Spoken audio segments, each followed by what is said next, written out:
Hello everyone, स्वागत है आप सभी का आपके अपने यूट्यूब चैनल में जिसका नाम है बायोलॉजी कॉन्सेप्ट। और मैं हूं सुरभि माथुर और आज फिर हाजिर हूं आपके सामने एक बहुत इंपॉर्टेंट टॉपिक लेके।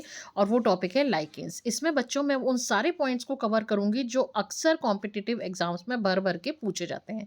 तो आइए शुरू करते हैं आज का ये लेक्चर। बच्चों, सबसे पहली बात आती है कि लाइकेन होते क्या है। लाइकेन हम उन प्लांट्स को बोलते हैं जो किससे मिलकर बनते हैं, एल्गल और फंगल कंपोनेंट से मिल करके जो प्लांट ग्रुप बनता है उसको हम कहते हैं लाइकेन। पहली बात।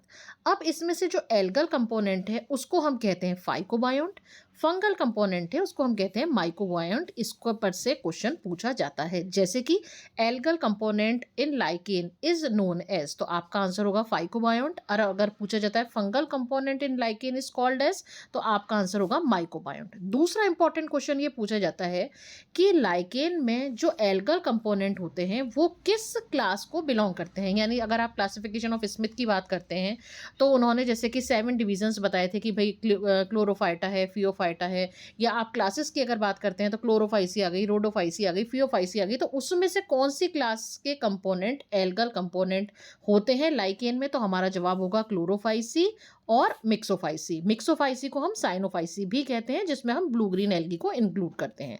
और फंगल कंपोनेंट किस क्लास को बिलोंग करते हैं, तो हमारा आंसर होगा एस्कोमाइसिटीज और बेसिडियोमाइसिटीज। उसमें से बच्चों मैं आपको बता दूं कि फंगल कंपोनेंट जो होते हैं लाइकेन में वो मैक्सिमम एस्कोमाइसिटीज के होते हैं। बेसिडियोमाइसिटीज के तो केवल 4 मेंबर ही हैं, लेकिन हमें दोनों याद होने चाहिए।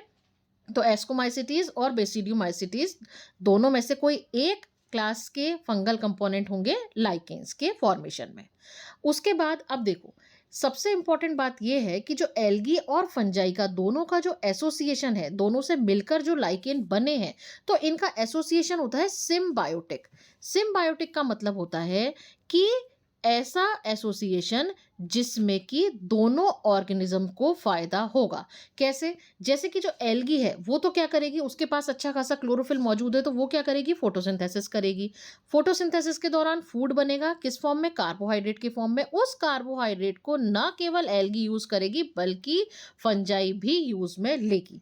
तो फंजाई को ये मजा आ गया कि बैठे बैठे अपने मजे से खाना मिल रहा है। लेकिन फंगल कंपोनेंट क्या कर रहा है, फंगल कंपोनेंट क्या कर रहा है, एल्गी को प्रोवाइड कर रहा है क्या, वाटर, और साथ ही साथ प्रोटेक्शन। तो एब्जॉर्प्शन और रिटेंशन ऑफ वाटर और प्रोटेक्शन, ये काम किसका हुआ, फंगल कंपोनेंट का हुआ। तो इस तरीके से एल्गी को पानी मिल गया और फंजाई को खाना मिल गया। तो इस तरीके से ये एसोसिएशन कहलाता है सिम्बायोटिक एसोसिएशन। इस पर से भी क्वेश्चन पूछा जाता है। फिर अब जब लाइकेन्स की बात करते हैं तो बच्चों, on the basis of structure of thallus lichen 3 तरह के होते हैं। पहला क्रस्टोस, दूसरा फोलियोस और तीसरा फ्रूटिकोस। क्रस्टोस, अब होता क्या है क्रस्टोस लाइकेन, क्रस्टोस का मतलब होता है क्रस्ट के जैसा, पपड़ी के जैसा। तो वो लाइकेन कहलाएगा क्रस्टोस लाइकेन। फोलियोस, फोलियोस का मतलब, फोलियोस वर्ड जहां पर भी आता है उसका मतलब होता है लीफ लाइक स्ट्रक्चर। तो अब आप यहाँ पे देखिए, एक ट्री है, उस ट्री के ऊपर जो है पत्ती, छोटी छोटी सी पत्तियां हैं जो आपस में चिपकी हुई हैं, तो ये फोलियोस तरह का लाइकेन है। अब फ्रूटिकोस, अब फ्रूटिकोस में ये मत समझिए ना कि ये कुछ फ्रूट जैसा होता होगा। फ्रूटिकोस का मतलब होता है बेटा, इसका एक लैटिन वर्ड से मतलब होता है फ्रूटिकोसस, और उसका मतलब होता है श्रबी, यानी कि झाड़ी के जैसा। तो अगर झाड़ी के जैसा होगा तो वो फ्रूटिकोस लाइकेन होगा, अगर पत्ती के जैसा होगा तो फोलियोस लाइकेन होगा, और अगर पपड़ी के जैसा होगा तो वो क्रस्टोस लाइकेन होगा। अब इसमें नाम आपको याद रखने होंगे। यहाँ पर मैंने इसकी डिटेल दी है कि थिन क्रस्ट लाइक अपीयरेंस है तो वो क्रस्टोज है, लीफ लाइक अपीयरेंस है तो फोलियोज है। साथ ही साथ एक वर्ड आपको फोलियोज में और याद रखना है कि इसमें राइजीन्स मिलेंगे।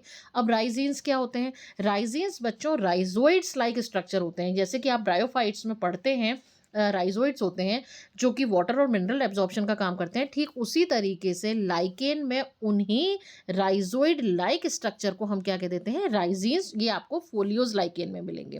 और जब आप फ्रूटिकोज लाइकेन की बात करेंगे तो वहां स्पेशल स्ट्रक्चर होगा म्यूसिलेजिनस डिस्क, यानी जो झाड़ी होगी वो झाड़ी एक डिस्क लाइक स्ट्रक्चर से जुड़ी हुई होगी, है ना, जमीन से जो सबस्ट्रेटम से जुड़ेगी तो एक डिस्क लाइक स्ट्रक्चर से जुड़ी हुई होगी।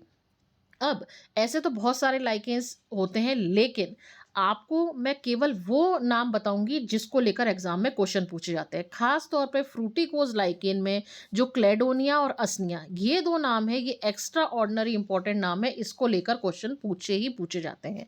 उसी तरह से फोलियोज़ लाइकेन में आपको याद रखना है पार्मेलिया और पेल्टीजेरा लाइकेन का नाम, और क्रस्टोज़ लाइकेन में आप 2 नाम याद रखेंगे, ग्राफिस और राइज़ोकार्पोन का नाम। अब आगे बढ़ते हैं। जब अब बात करेंगे रिप्रोडक्शन की, यानी अभी तक हमने ये देख लिया कि एल्गर और फंगल कंपोनेंट थे। एल्गल कंपोनेंट को हम फाइकोबायोन्ट और फंगल कंपोनेंट को माइकोबायोन्ट कह रहे थे, और दोनों का सिम्बायोटिक एसोसिएशन था। उसके बाद मैंने आपको बता दी कि इनकी क्लासेस याद रखनी है। अब हम बात करेंगे कि जो लाइकेन्स है उसमें रिप्रोडक्शन 2 तरह का होगा, एक तो एसेक्सुअल और दूसरा सेक्सुअल। एसेक्सुअल रिप्रोडक्शन में आप केवल इतना याद रखिए कि ये किस किस के थ्रू होता है, यानी एक तो होता है फ्रेगमेंटेशन के थ्रू, दूसरा होता है सोरिडियम, तीसरा सिफेलोडियम, चौथा इसिडियम और पांचवा पिक्निडिया। यानी ये 5 मेथड है जिसके थ्रू ये सारे स्पोर्स होते हैं। फ्रेगमेंटेशन का मतलब तो होता है कि लाइकेन है उसका कोई भी एक पार्ट, छोटा सा पार्ट सेपरेट हो जाएगा, वो डिटैच हो जाएगा, और उसके बाद वो रिपीटेडली डिवाइड करके क्या बना देगा, नया थैलस बना देगा, नया लाइकेन बना देगा। इसके अलावा आपको सोरिडियम, सिफेलोडियम, इसिडियम और पिक्निडिया, इनके नाम आपको याद रखने हैं। सेक्सुअल रिप्रोडक्शन की बात जब बच्चों आएगी तो ये बहुत ज़्यादा इंपॉर्टेंट पॉइंट है कि सेक्सुअल रिप्रोडक्शन में केवल और केवल फंगल कंपोनेंट ही पार्टिसिपेट करता है, एल्गल कंपोनेंट पार्टिसिपेट नहीं करता। उसके बाद नेक्स्ट क्वेश्चन जो आता है वो आता है कि इसमें लाइकेन्स में जो सेक्स ऑर्गन है उनको क्या नाम देते हैं। जैसे कि आप जब एल्गी पढ़ते हैं तो वहां में अगर पूछो फीमेल सेक्स ऑर्गन क्या है तो आप कह दोगे oogonia है। अगर मैं ब्रायोफाइट पूछूंगी तो आप कह दोगे आर्किगोनिया है। लेकिन जब हम लाइकेन्स की बात करते हैं तो वहाँ फीमेल सेक्स ऑर्गन होता है कार्पोगोनियम। ये जो डायग्राम में आपको दिख रही है बच्चों, ये कार्पोगोनियम है। इसमें ये वाला जो कॉइल्ड वाला पोर्शन है, जो कॉइल्ड वाला पोर्शन है वो तो कहलाता है एस्कोगोनियम, और ये जो लंबा वाला पोर्शन है ये कहलाता है ट्राइकोगाइन। इन दोनों को मिला करके, यानी ट्राइकोगाइन और एस्कोगोनियम दोनों को मिला के हम क्या कह देते हैं, कार्पोगोनियम कह देते हैं। तो यही बात यहाँ लिखी गई है कि carpogonium is made up of basal coiled ascogonium and an elongated multicellular trichogyne. समझ में आ गई बात। अब मेल सेक्स ऑर्गन की बात करते हैं। मेल सेक्स ऑर्गन जो है वो कहलाता है स्पर्मोगोनिया।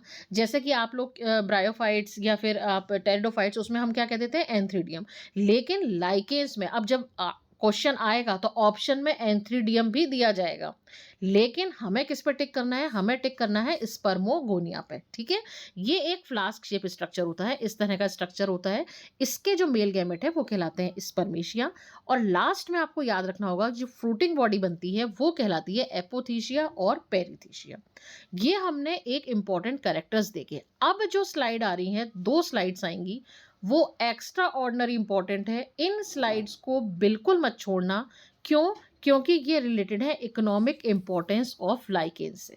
ये एक जनरल बात हो गई कि लाइकेन्स का फूड में, मेडिसिन में, डाई में, कॉस्मेटिक और परफ्यूमरी यानी परफ्यूम्स बनाने में यूज होता है। लेकिन इन सब के एग्जाम्पल्स बहुत ज़्यादा इंपॉर्टेंट है। अगर लाइकेन्स सिलेबस में है तो ये क्वेश्चन आते ही आते हैं। अब सुनो ध्यान से क्या क्वेश्चन आते हैं। सबसे पहली बात, 2 लाइकेन्स के नाम आपको याद रखने हैं। एक याद रखना है सिट्रेरिया आइसलैंडिका और दूसरा है क्लेडोनिया रेंजिफिला।